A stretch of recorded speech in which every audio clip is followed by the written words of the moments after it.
The Creative Mark armatures come in a figure or head bust combo. Armatures create the sturdy base that you need to build your sculpture. The worst thing that could happen is to build an amazing sculpture that you love only to have it fall apart. The stiff steel posts are malleable, pliable, non-staining, and non-corrosive.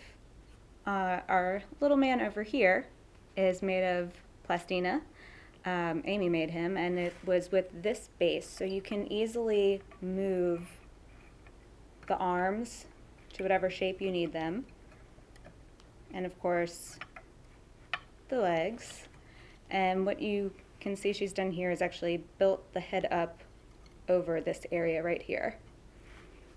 For the head bust combo, you have the wooden pole where you can build the bust around this, but if you take the wood out, you can just build the head on the stand. The laminated particle board acts as a stable base for any of your sculptures. You can easily move it if you need to, carefully of course.